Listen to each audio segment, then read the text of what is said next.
she'll jump on. There we go. Hey, what's up, Kiana? Hi, how are you guys?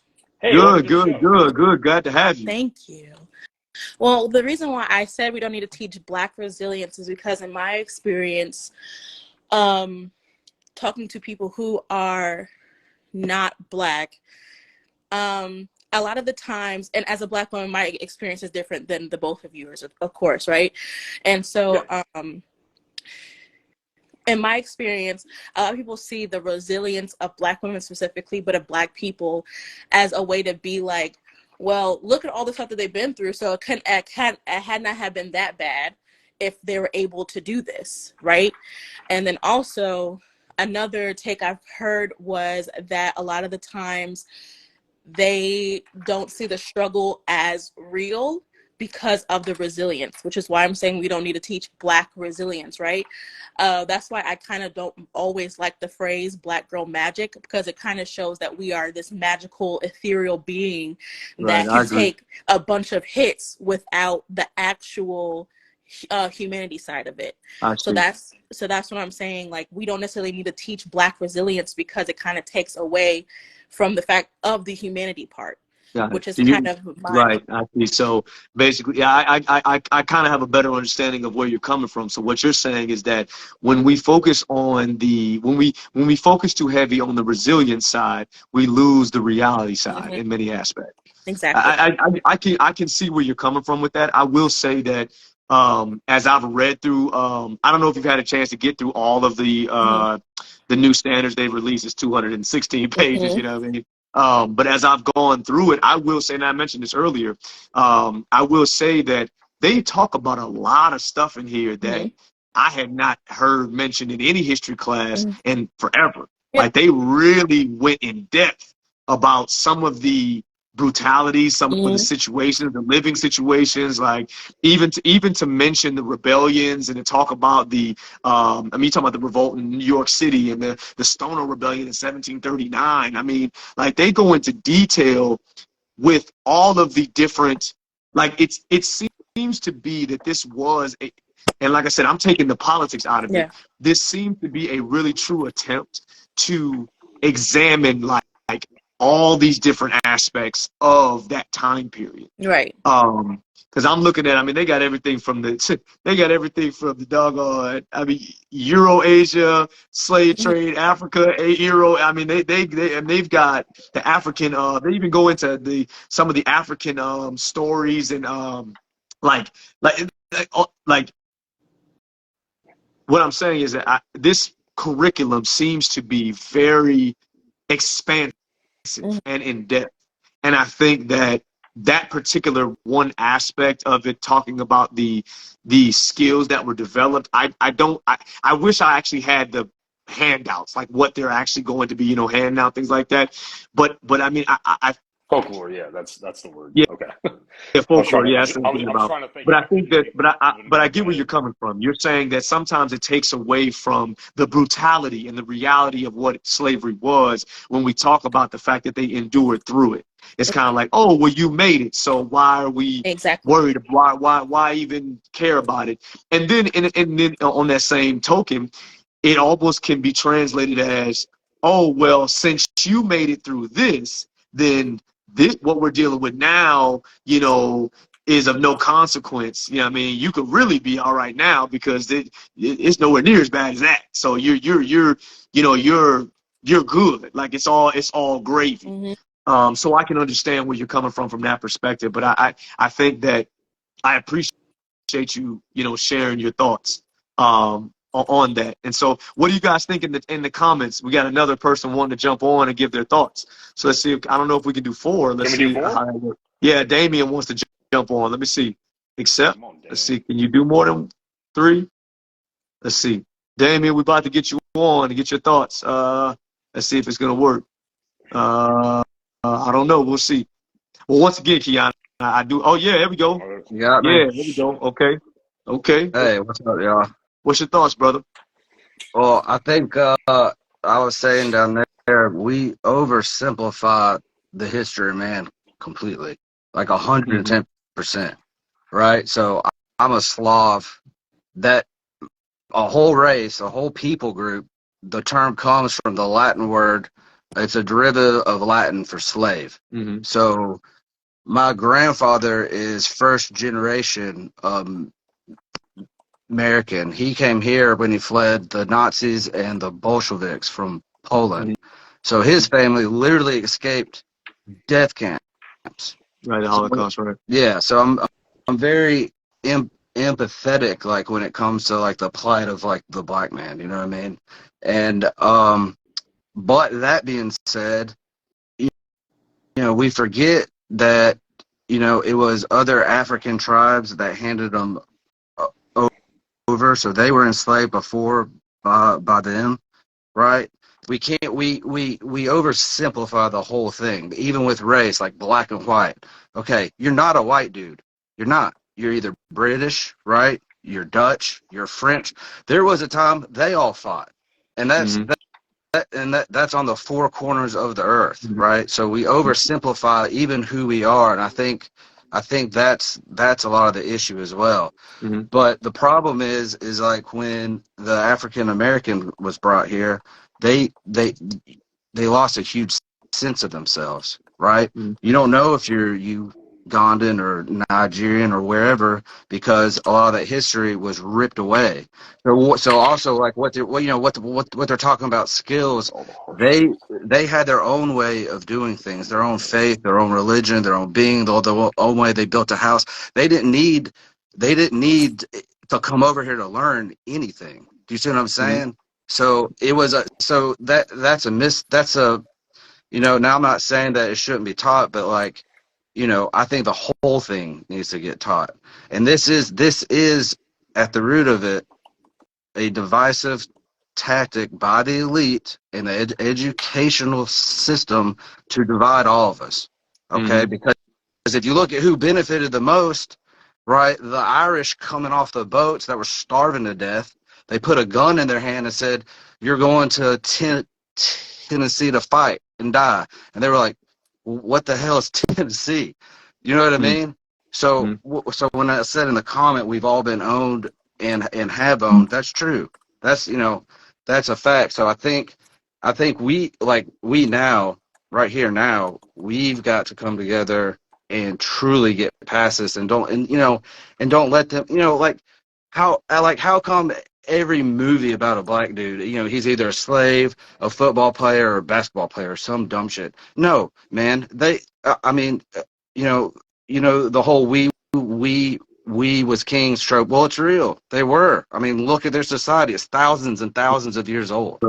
Right. I got you. Okay. Pyramids and all that shit. Yeah. So but again, we oversimplify things. Like there's two great books I recommend people read. It's They Were White and They Were Slaves, and White Cargo. I forgot who are they by, but you can like look it up.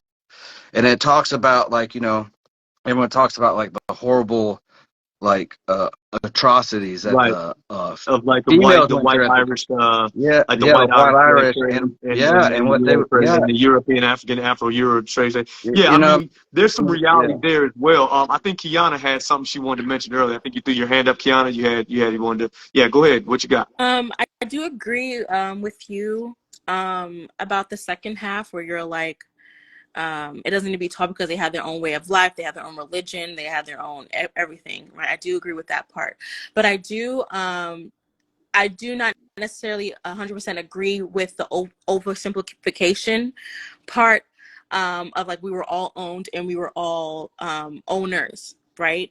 Because there are studies, books, thousands and thousands of books that dictate that American chattel slavery was different than any other slavery. Yes, there, that's true. Right? Yes, that's true. Yeah. Because of the creation of the way that we look at race by, I believe, Spain. Please do not quote me on that. I'm not a historian. No, I think you're right. Spain was the ones that created.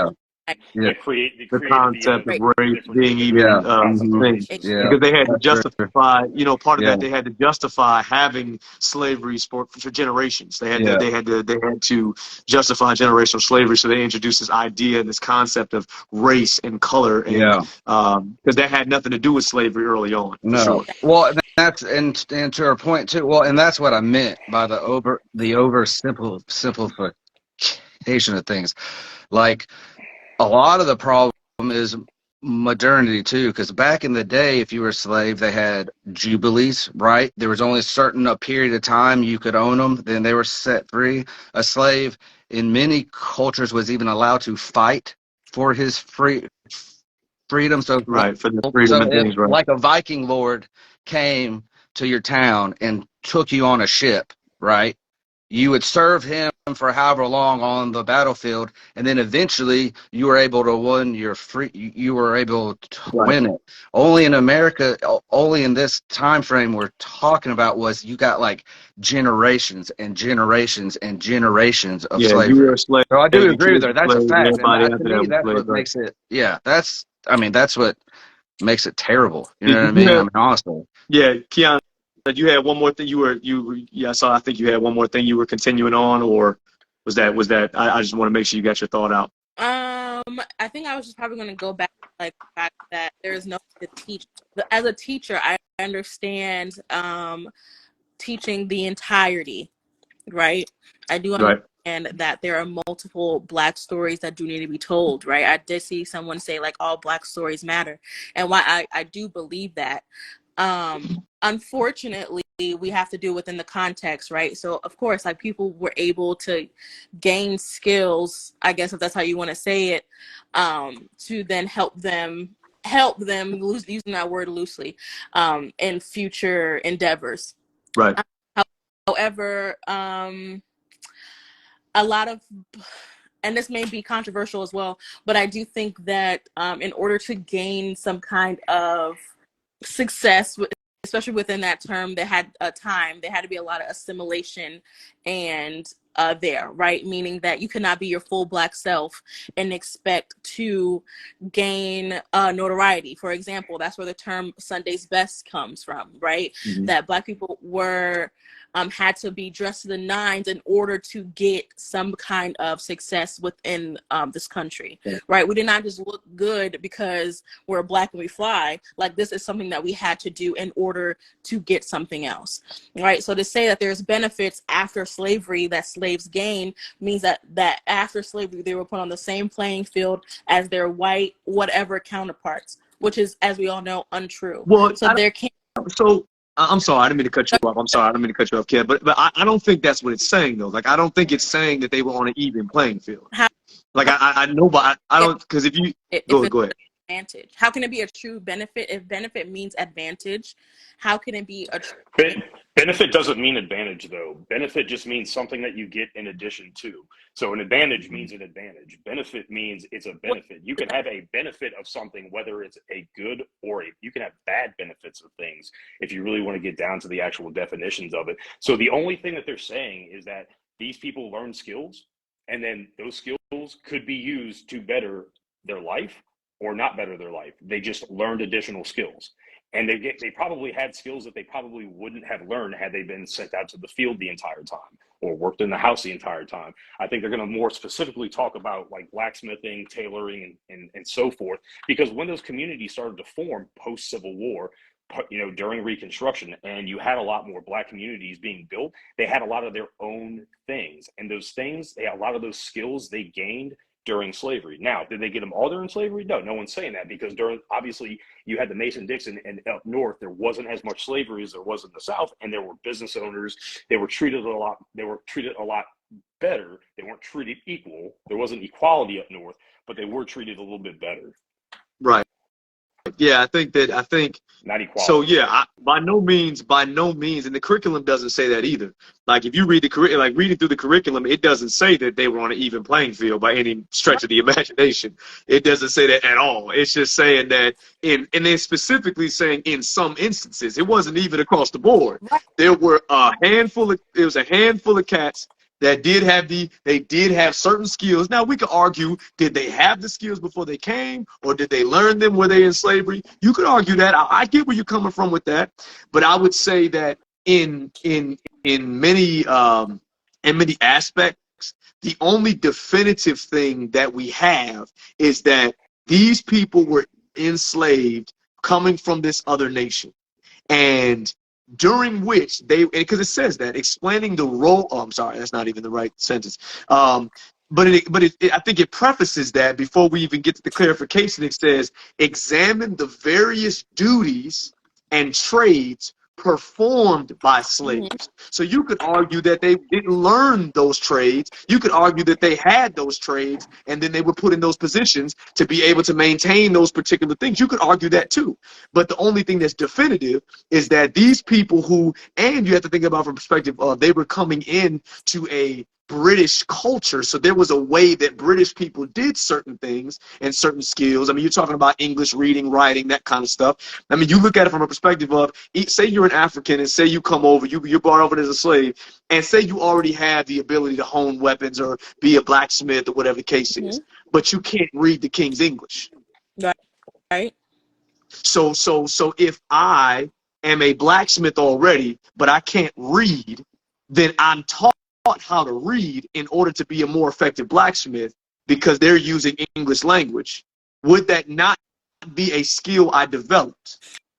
I'm wondering how it is a benefit, because it does say in a handful or in some instances was a benefit. In some instances, right? Right. It doesn't say all. It doesn't say across the board. No, I just want to make sure I'm using the right verbiage. Yeah. I'm wondering how that is a benefit, because to me, benefit means, well, I looked it up, right? Because I don't like just using words that don't mean nothing. Benefit does mean an advantage, right?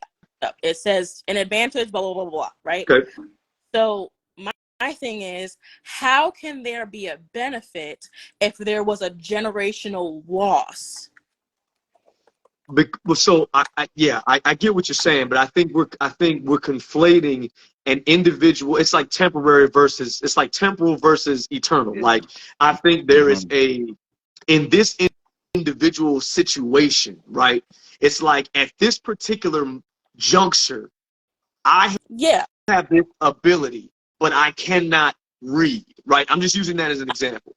So if you have a skill, it's the same thing as like if you're trying, like, if I'm trying to put together a desk and the instructions are in French, I'm just using this as an example, then and the person who is making me put this desk together teaches me how to learn how to read French. Well, there was no Negro literacy program. Like, I'm saying there was no. It wasn't right. I think like, I want to teach you how to read. It was probably most likely other Black people, or they were whipped until they figured out, okay, when he says this, this means this. It's not like the child of Master was sitting people down as like, hey, I know my daddy don't like you, so here's how you. Right. I get it. I mean, I think there's a combination. I think there was, so historically there was a combination of both. You had Black people who were able to read, who taught others how to read, right? And they helped them develop that skill to be able to read, right? And being able to read turned out to be a good thing. Yes, in a sense, yeah. So that's all I'm saying. All I'm saying is that being able to read in a foreign country, being able to read the language, being able to do the things that help you survive in that arena, like, even if you have your own culture, you came with your own culture, abilities, and skills, but now you are in someone else's culture, environment, nation, all that kind of stuff. You have developed these skills to survive in that particular situation. Right.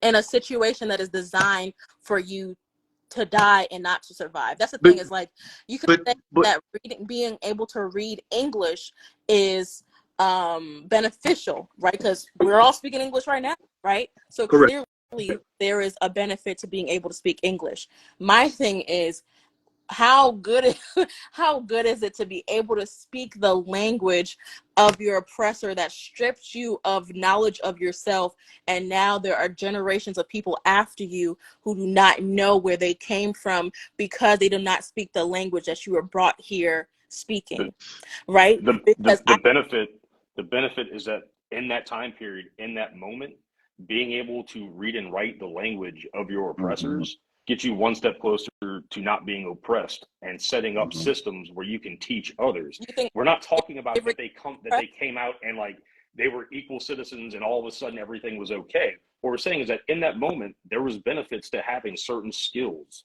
they that were just baby. benefited them in that moment.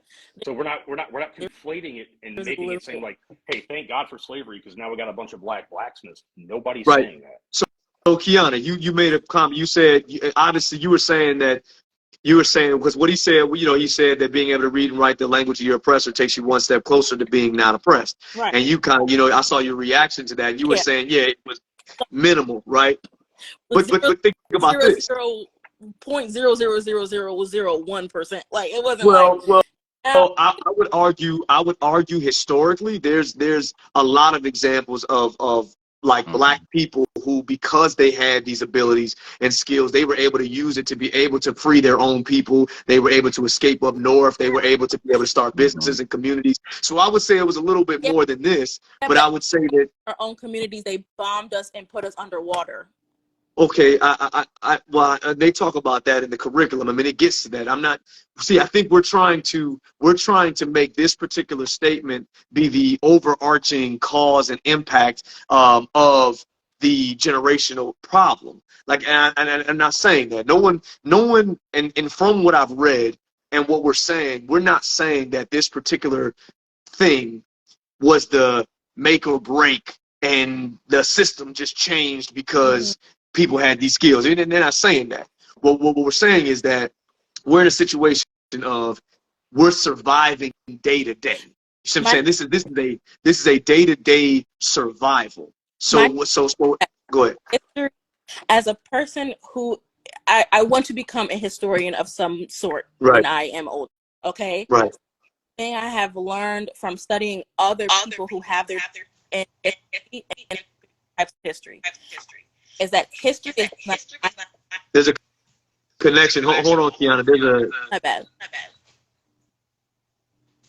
The internet's like delayed. Oh, for real? Yeah, it's doing like an echo, like a double type thing. Oh, Can we it's doing that. can we like mute? Are we able to mute our like mics or anything? Let me see. I think Yes, yeah. yeah. Is it good now? It's good now? Okay, cool.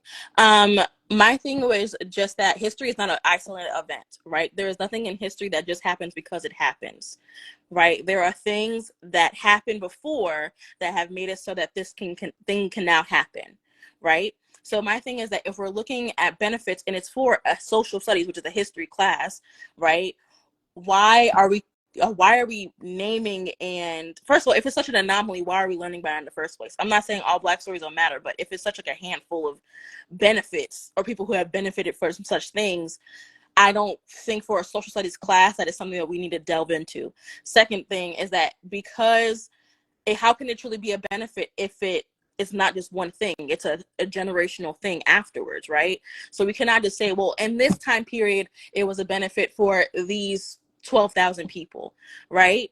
And it's like, well, is it truly a benefit if these things happened afterwards, right? If a city was bombed and then they rebuild the city, can we say, well, it was there was benefits because then they learned how to breathe radioactive air? And it's like, okay, girl, like it's not like that. I think so. Okay. Yeah.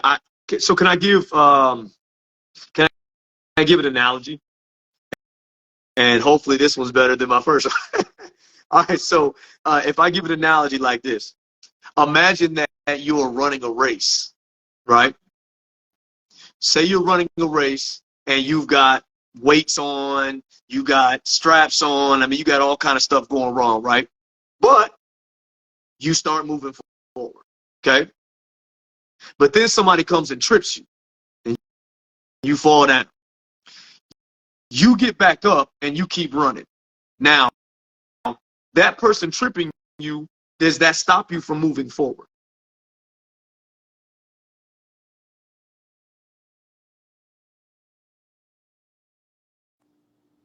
I'm confused. Okay. So what you were I saying am was, also confused. I got you. So let me do it better. If I'm running a race and I'm moving forward, I'm steadily moving forward, and you were arguing that because we were saying that the skills allowed them to build cities and communities, all kinds of stuff, but then they came and bombed them, et cetera, right? But that doesn't change the fact that they still move forward. Just because someone came and hindered that movement doesn't mean that they can't continue to move forward. What I'm saying is that the way we're looking at it, you're saying like it's pointless because it almost feels like you're saying that even though they have moved forward, they get knocked down, that doesn't stop anything. You get back up and you keep moving forward. And guess what? You're moving further and further down the road. Even if you get tripped 100 times, you're still moving down the road. You see what I'm saying? It may be a slower process. So when we say things like well, it didn't matter. Like the skills were minimal at best, and when they did move forward, they were getting knocked down. Yeah, that's true. But we should talk about these things because it acknowledges the fact that I know you said you didn't want to teach Black resilience, but I think it's important to be able to just show that, hey, listen, even in this horrid situation, because they do not shy away from the brutality of what it was. So it's not like they're saying, well, it wasn't that bad because they endured. That's not what the curriculum's doing. The curriculum is acknowledged. They even, like you said, they talk about Tulsa. They talk about Rosewood. They talk about Ocoee. They talk about all these things. So it's not like they're saying that this stuff didn't happen and more roadblocks did not come. But can we say that the people who were able to build the foundations for Black people today, they developed a bunch of stuff through the oppression, through the adversity, and they were able to use those things that they had to be able to, okay, we got to find a more effective way to get down this road because they keep trying to trip us.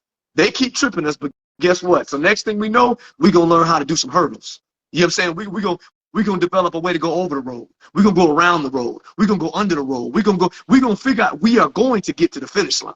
So I think in my mind, I look at it like, why would it not be important to tell these kids, listen, even in the midst of the most horrid situation you can imagine, this group of people, these 12,000 or this 10,000 or this 5,000, even if it was two, these two people in the midst of this, in this chaos, in this horrible travesty, were able to use the very things that they were forced to do to build a foundation for you. So I think that's a great conversation to have if it's people who look like us. I feel like that's a great conversation to have within the community, right? To build like some sort of like optimism between us. In an education setting, when these are children who we are trying to teach what slavery actually is, I think if we spend 3 lessons talking about the benefits, it kind of in a child's brain is like, oh, I didn't think there were any benefits to slavery, but now Miss Johnson is telling me that there are benefits. So okay, but I'm sorry, I didn't mean to cut you off, but it's just something jumped in my. We're not teaching. Just what I'm saying. In an education perspective, I'm not teaching slavery's benefits. I'm teaching that these skills were beneficial. It's the skills that were beneficial, not the slavery. The slavery was horrible, but the skills were beneficial because they could do this. Break the two.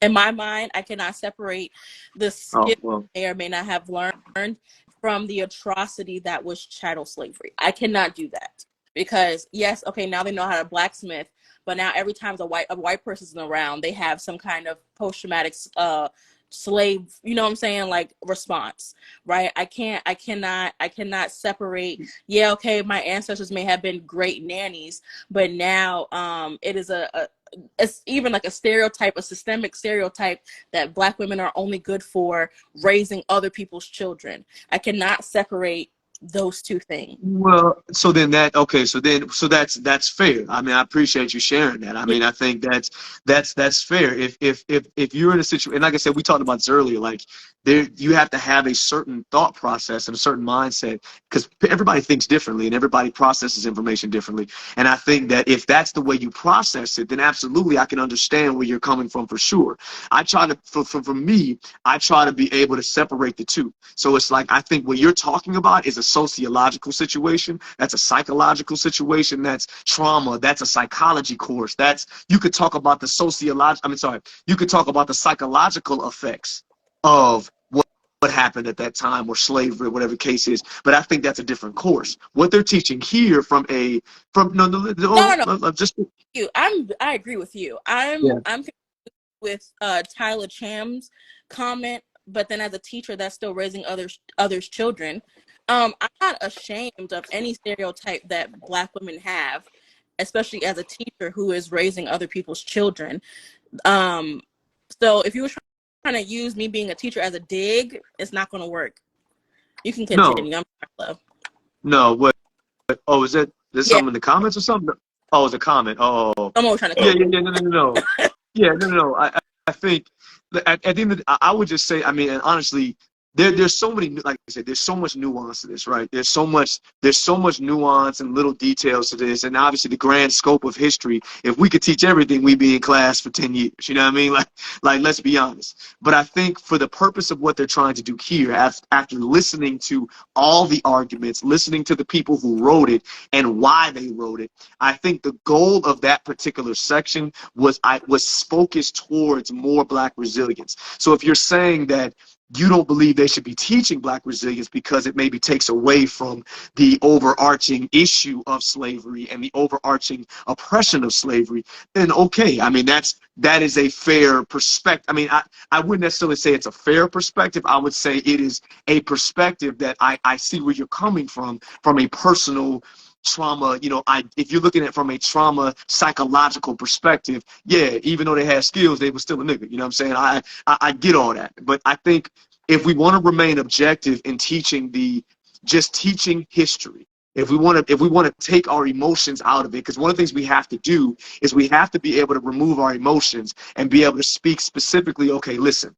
this happened. This was horrible. That happened. This is what they did in response to it. And at the end of the day, like I mentioned earlier, this group of people use these skills to be able to outrun this thing that was on their back. You see what I'm saying? And they were able to just lay a foundation because, I mean, we know that historically coming out of slavery, you had some of the most successful and powerful Black people we've ever seen, more influential Black people we've ever seen. We saw some of the most powerful Black people we've ever seen coming out of slavery. And I mean right out of it. You see what I'm saying? And so when we look at the grand scheme of it, it's kind of like, like, I get it. Yes, slavery was awful. But it doesn't change the fact that these people saw this awful situation and then used the very tools that they were given to fight it. You see what I'm saying? I mean, you're talking about these guys. You're talking about there were a lot of Black people. There's one guy in particular, his name escapes me, but he fought in Congress. There were lawyers. There were Black lawyers. There were Black. I mean, there were people who went and fought. You see what I'm saying? You know what I'm saying? Against this horrible situation, using the things that they learned. They learned the culture. They learned how folks operated. They learned how the colonies worked. They learned how America worked. They learned how the game worked. And so they use those things to be able to lay a better foundation, build better communities. I mean, because think about it, yes, was Tulsa bombed? For sure. But that doesn't change the fact that they built it in the first place. It doesn't change the fact that these people use the ability of learning how the money works, learning how economy works, learning how all those things work. They use those things to be able to build at least somewhat of what we have today. I mean, today, 6% of millionaires in America are Black. That was unheard of back in the day, but guess what? There were millionaires. All I'm saying is this. I'm not saying that slavery is okay. And I'm not saying that oppression is okay by any means. I'm not saying that people weren't broken. I'm not saying that there wasn't psychological trauma. I'm not saying anything that's true. What I'm saying is that when we're up in arms in the media and the politicians and starting all these movements and all this kind of stuff over that particular statement that says during slavery, there were slaves that developed skills, or they did skills that in some instances they were able to use for their personal benefit. It didn't affect the system, but it did personally put them in a position where they could lay a foundation for something. You see what I'm saying? We can't say that that's like, oh my gosh, that's, how dare you say that? Because when you say, oh, it's teaching slavery was beneficial, that's not what it's teaching. Because I'm looking at the curriculum, and they by no means say slavery is beneficial. In fact, they talk about the brutality of it, and we say that, I've said that a couple times. They go in detail about the situation, the living standards, the differences, all the different roadblocks and obstacles that were put in their way. I'm reading, they're talking about the slave codes. I mean, they got stuff in here that's like deep. So to say that they're saying that slavery was beneficial, I think that's an injustice to a potential injustice. Just a thought. But no, for real. Thank you for sharing. yeah, I have to go. Yeah, me too. We're at an hour. My boy Zero about to go to sleep. He like, bro, it's not that time. I gotta go to sleep, man. It's late. It's late night, right? Yeah. No, I appreciate everybody. Hey, we appreciate everybody jumping on. Yeah, we gotta jump off. Oh, it's echoing. Hold on. Yeah, you be safe, bro. Yeah, man, for sure, Damien. I appreciate you. Yeah, no worries. Yeah, I'll see y'all. Yeah, man. All right, bro. Later. I think that's me echoing, bro. Are you there? Is it you? Okay, I don't hear an echo Oh, no. now. Now I think it was because we had all the windows open. Yeah, man. But I appreciate them coming out, man. That was a good talk, bro. That was a good one, bro. I appreciate everybody joining us. Catch us next week. We'll continue the conversations. You know what I mean? Any good topics coming up? I'm sure there will be something to talk about. What are your thoughts? Do you agree? Do you disagree? Please drop a comment. We got a lot of good people jumping in the chat, dropping some stuff. So we appreciate y'all. Hey, man, that's good stuff. I think that's that was good. All right, y'all. All right, man. You good? Peace. Peace.